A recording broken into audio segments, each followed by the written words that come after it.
Bismillahirrahmanirrahim. Assalamualaikum warahmatullahi wabarakatuh. Perkenalkan, saya Rafiq Fatimatul Solihah, NIM 182111304, Program Studi Hukum Ekonomi Syariah semester 7. Di sini saya akan mereview buku guna memenuhi tugas mata kuliah Hukum Perdata Internasional, dosen pengampu Bapak Yusuf Wibisono, SAG, MSI. Buku yang akan saya review adalah Buku Ajar Hukum Perdata Internasional yang ditulis oleh Dr. Ronald Saidja, SHMH. Baiklah, langsung saja. Yang pertama tentang identitas buku ini. Buku Hukum Perdata Internasional yang ditulis oleh Dr. Ronald Saidja, SHMH diterbitkan oleh dipublish pada tahun 2019 dengan jumlah halaman 117 halaman, harga buku Rp64.500 dan nomor ISBN 978-623-209-1580. Selanjutnya, tentang profil penulis. Dr. Ronald Saidja, SHMH yang lahir di Ambon pada tanggal 10 Juni 1976 adalah alumnus Fakultas Hukum Universitas Patimura Ambon pada tahun 1998. Beliau telah menyelesaikan studi pada program Pasca Sarjana Magister Ilmu Hukum di Universitas Kristen Indonesia Jakarta pada tahun 2005. Dan program Pasca Sarjana Doktor Ilmu Hukum di Universitas Hasanuddin Makassar pada tahun 2014. Saat ini, beliau menjabat sebagai dosen tetap bagian Hukum Keperdataan pada Fakultas Hukum Universitas Patimura di Ambon.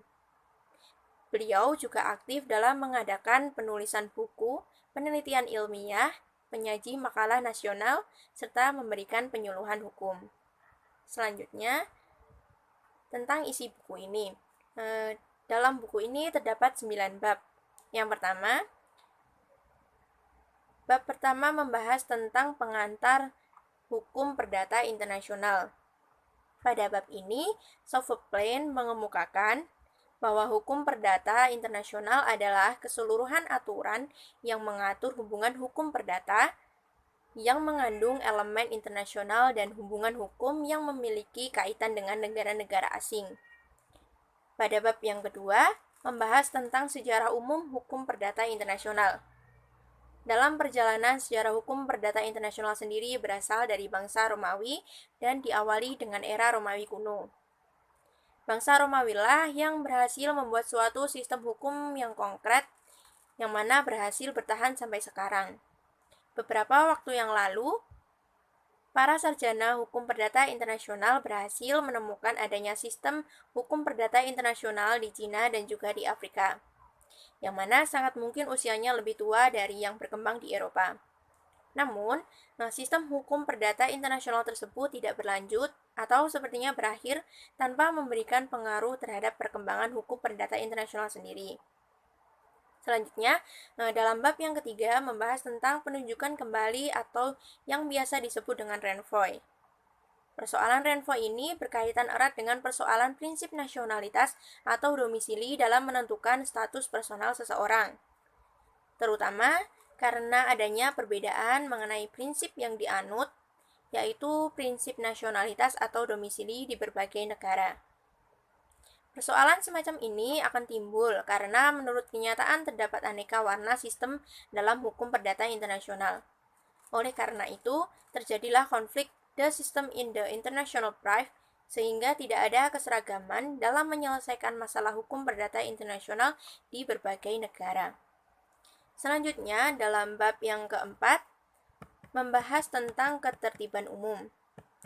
Dalam sistem-sistem hukum, berbagai negara dibedakan antara ketertiban umum internasional dan ketertiban umum intern. Dalam hal ini, ketertiban umum internasional meliputi kaidah-kaidah yang bermaksud melindungi kesejahteraan negara dan perlindungan bagi masyarakat. Misalnya, mengenai sah tidaknya suatu perjanjian internasional. Sedangkan dalam ketertiban umum intern meliputi kaidah-kaidah yang hanya membatasi kebebasan perseorangan. Misalnya, kaidah-kaidah dalam Undang-Undang Perkawinan yang berkenaan dengan batas usia untuk melangsungkan pernikahan. Selanjutnya, Dalam bab yang kelima membahas tentang persoalan pendahuluan. Dalam persoalan pendahuluan ini didefinisikan sebagai suatu persoalan atau permasalahan hukum yang harus dipecahkan atau ditetapkan terlebih dahulu sebelum putusan akhir atas suatu perkara hukum internasional yang dihadapi hakim dijatuhkan atau ditetapkan. Selanjutnya pada bab yang keenam yang mana membahas tentang penyelundupan hukum. Penyelundupan hukum ini dilakukan guna tujuan tertentu dalam hukum perdata internasional, yaitu agar dalam hubungan hukum yang bersangkutan dipergunakan hukum lain dari yang seharusnya berlaku. Selanjutnya, dalam bab yang ketujuh membahas tentang penyesuaian. Bila mana hakim dalam mengadili suatu perkara hukum perdata internasional telah menemukan hukum aman yang harus dipergunakan, seringkali mengalami berbagai kesulitan. Jika hukum yang harus dipergunakan adalah hukum asing yang isinya sangat berlainan dengan pengertian-pengertian hukum yang ada dalam sistem lex fori. Jika hakim harus memakai hukum asing tersebut, maka ia harus berikhtiar untuk memasukkan hukum asing itu ke dalam pengertian lex fori. Di sini, hakim seolah-olah melakukan perbandingan hukum. Selanjutnya, dalam bab yang ke-8 membahas tentang status personal. Status personal di sini merupakan kondisi dan atau keadaan suatu pribadi dalam hukum yang diberikan atau diakui oleh negara untuk mengamankan dan melindungi lembaga-lembaganya. Di dalam status personal secara garis besar terdapat dua asas, yaitu yang pertama ada asas nasionalitas atau kewarganegaraan dan asas teritorialitas atau domisili. Pada bab yang terakhir, bab 9, yaitu membahas tentang timbal balik dan pembalasan. Yang mana timbal balik di sini dimaksudkan suatu keadaan yang dikehendaki, sedangkan pembalasan merupakan suatu cara untuk mencapai keadaan tersebut. Untuk yang selanjutnya, kita akan membahas terkait dengan kelebihan dan kekurangan dari buku.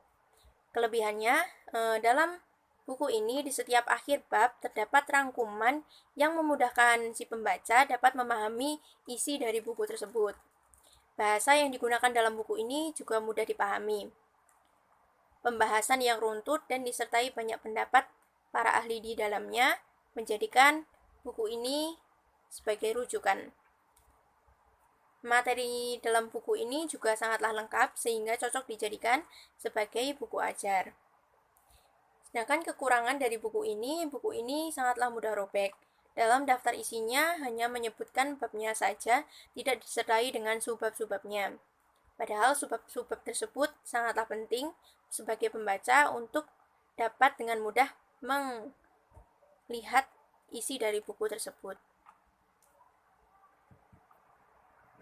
Mungkin itu saja review buku Hukum Perdata Internasional yang ditulis oleh Dr. Ronald Saiji, SHMH, yang telah saya paparkan. Apabila kurang lebihnya saya mohon maaf. Akhiru kalam. Wassalamualaikum warahmatullahi wabarakatuh.